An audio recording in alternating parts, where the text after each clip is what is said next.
What's going on, everybody? Josh, starterraingutterbusiness.com. Today I'm going to show you guys my favorite half round gutter hanger for plum fascia.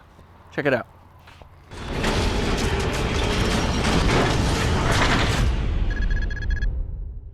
All right, so here's the hanger. It's kind of like a hang fast hanger. Has a screw built into it. They're really beefy, thick metal. Has a T-strap eyelet in it, and then these come with a J-hook as well, so you can avoid using wedges if you don't, if it's not a heavy load area. So this is a really good hanger, really tough. Screws big. This is the strongest half round gutter hanger I found. The problem is they only work on flat fascia. Anything angled, and this angled screw gets a little weird to pitch everything, and kind of sucks if the fascia is angled at all, sucks the gutter down the fascia. But for plum fascia, this is my go-to hidden hanger. They work really good. So I'll show you guys, throw a couple of these in. These hang fast hangers, the reason I use them on half round, I don't really worry about budget as much with half round. It's already a higher end product.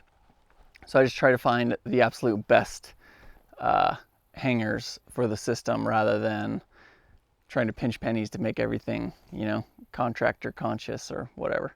So definitely more expensive. These are like $2 a piece, I believe. So, somewhere there between $1 and $2. I can't remember, but quite a bit more already than, you know, a standard hang tight hanger for K-style. So I'll show you guys an alternative. This house does have some slightly angled fascia on it.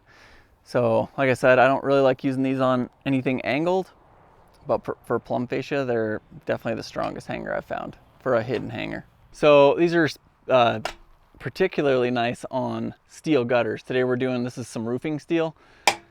It's 24 gauge bonderized, and our half round machine has a triple or double hem, I guess, on the back. So you're going through 3 layers of metal if you drill through the normal spot that you would on like a K-style gutter. So usually what I'll do is put my screw right below that bead, which these hangers make really easy to do because the hanger sets down and angles that screw right below the bead. So it's like ideal for thicker metal. So that's one of the reasons I really like these.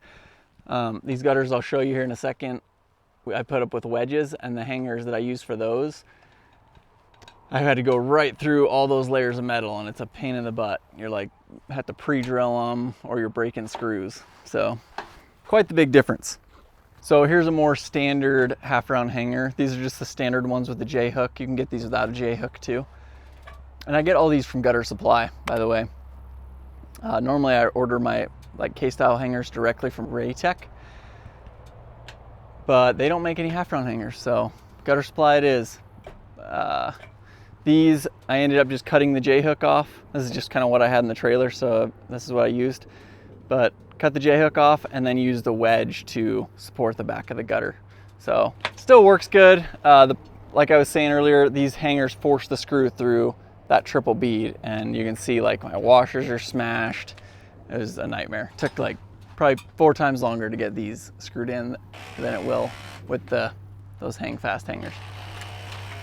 So hopefully you guys can help learn from some of my half round woes. There's so many different hanger options for half round, internal, external, different straps, and it's not a very strong unit to begin with because it doesn't have a flat back. So you got to really like learn how to beef everything up. So anyways, hopefully you guys learned something. Make sure and like, subscribe. See you on the next one. Thanks for watching.